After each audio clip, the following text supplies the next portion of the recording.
Kitab Hakim-Hakim. Lalu berkatalah orang-orang Efraim kepada Gideon, "Apa macam perbuatanmu ini terhadap kami? Mengapa engkau tidak memanggil kami ketika engkau pergi berperang melawan orang Midian?" Lalu mereka menyesali dia dengan sangat. Jawabnya kepada mereka, Apa perbuatanku dalam hal ini jika dibandingkan dengan kamu? Bukankah pemetikan susulan oleh suku Efraim lebih baik hasilnya dari panen buah anggur kaum Abiezer? Allah telah menyerahkan kedua raja Midian itu, yakni Oreb dan Zeeb, ke dalam tanganmu. Apa yang telah dapat kucapai jika dibandingkan dengan kamu? setelah ia berkata demikian, maka redalah marah mereka terhadap dia. Ketika Gideon sampai ke sungai Yordan, menyeberanglah ia dan ke-300 orang yang bersama-sama dengan dia, meskipun masih lelah, namun mengejar juga. Dan berkatalah ia kepada orang-orang Sukot, Tolong, berikan beberapa roti untuk rakyat yang mengikuti aku ini. Sebab mereka telah lelah, dan aku sedang mengejar Zebah dan Salmuna, raja-raja Midian. Tetapi jawab para pemuka di Sukot itu, Sudahkah Zebah dan Salmuna itu ada dalam tanganmu, sehingga kami harus memberikan roti kepada tentaramu? Lalu kata Gideon, Kalau begitu, apabila Tuhan menyerahkan Zebah dan Salmuna ke dalam tanganku, aku akan menggaruk tubuhmu dengan duri padang gurun dan onak. Maka berjalanlah ia dari sana ke Penuel, dan berkata demikian juga kepada orang-orang Penuel. Tetapi orang-orang ini pun menjawabnya seperti orang-orang Sukot. Lalu berkatalah ia juga kepada orang-orang Penuel, Apabila aku kembali dengan selamat, maka aku akan merobohkan menara ini.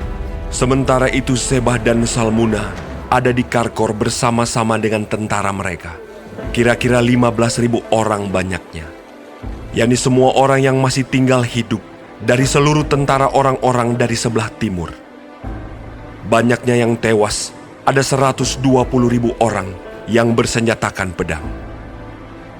Gideon maju melalui jalan orang-orang yang diam di dalam kemah di sebelah timur Nobah dan Yokbeha, lalu memukul kalah tentara itu ketika tentara itu menyangka dirinya aman.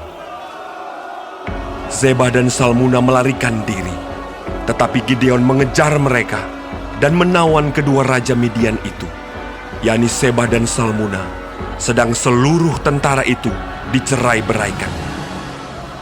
Kemudian kembalilah Gideon bin Yoas dari peperangan dengan melalui pendakian Heres. Ditangkapnyalah seorang muda dari penduduk Sukot. Setelah ditanyai, orang itu menuliskan nama para pemuka dan para tua-tua di Sukot untuk Gideon, 77 orang banyaknya. Lalu pergilah Gideon kepada orang-orang Sukot sambil berkata, Inilah Zebah dan Salmuna, yang karenanya kamu telah mencela aku dengan berkata, Sudahkah Zebah dan Salmuna itu ada dalam tanganmu, sehingga kami harus memberikan roti kepada orang-orangmu yang lelah itu? Lalu ia mengumpulkan para tua-tua kota itu. Ia mengambil duri padang gurun dan onak dan menghajar orang-orang Sukot dengan itu. Juga menara Penuel dirobohkannya dan dibunuhnya orang-orang kota itu. Kemudian bertanyalah ia kepada Zebah dan Salmuna, Di manakah orang-orang yang telah kamu bunuh di Tabor itu? Jawab mereka, Mereka itu serupa dengan engkau. Sikap mereka masing-masing seperti anak raja. Lalu kata Gideon, Saudara-saudarakulah itu, anak-anak ibuku. Demi Tuhan yang hidup, seandainya kamu membiarkan mereka hidup, aku tidak akan membunuh kamu. katanya kepada Yeter anak sulungnya. Bangunlah, bunuhlah mereka. Tetapi orang muda itu tidak menghunus pedangnya, karena ia takut, sebab ia masih muda. Lalu kata Zebah dan Salmuna, Bangunlah engkau sendiri dan paranglah kami, sebab seperti orangnya, demikian pula kekuatannya. Maka bangunlah Gideon, dibunuhnya Zebah dan Salmuna. Kemudian diambilnya bulan-bulanan yang ada pada leher unta mereka.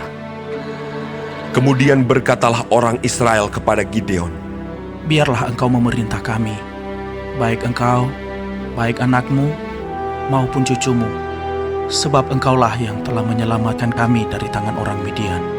Jawab Gideon kepada mereka, Aku tidak akan memerintah kamu, dan juga anakku tidak akan memerintah kamu, tetapi Tuhan yang memerintah kamu. Selanjutnya kata Gideon kepada mereka, Satu hal saja yang kuminta kepadamu.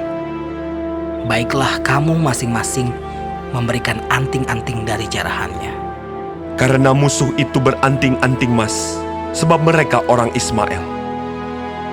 Jawab mereka, Kami mau memberikannya dengan suka hati. dan setelah dihamparkan sehelai kain, maka masing-masing melemparkan anting-anting dari jarahannya ke atas kain itu. Adapun berat anting-anting emas yang dimintanya itu, ada 1.700 sikal emas, belum terhitung bulan-bulanan, perhiasan telinga dan pakaian kain ungu muda yang dipakai oleh raja-raja Midian.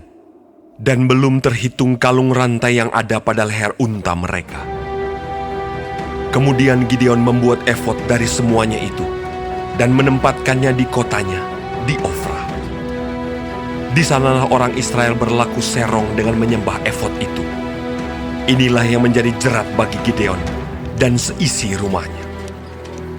Demikianlah orang Midian tunduk kepada orang Israel dan tidak dapat menegakkan kepalanya lagi. Maka amanlah negeri itu 40 tahun lamanya pada zaman Gideon. Lalu Yerubbaal bin Yoas pergilah dan diam di rumahnya sendiri. Gideon mempunyai 70 anak laki-laki, semuanya anak kandungnya, sebab ia beristri banyak. Juga gundiknya yang tinggal di Sikhem melahirkan seorang anak laki-laki baginya. Lalu ia memberikan nama Abimelek kepada anak itu. Gideon bin Yoas mati pada waktu rambutnya telah putih, lalu dikuburkan dalam kubur Yoas ayahnya di Ofra, kota orang Abiezer. Setelah Gideon mati, kembalilah orang Israel berjalan serong dengan mengikuti para Baal dan membuat Baal Berit menjadi Allah mereka. Orang Israel tidak ingat kepada Tuhan Allah mereka yang telah melepaskan mereka dari tangan semua musuhnya di sekelilingnya. Juga tidak menunjukkan terima kasihnya kepada keturunan Yerubbaal Gideon, seimbang dengan segala yang baik yang telah dilakukannya kepada orang Israel.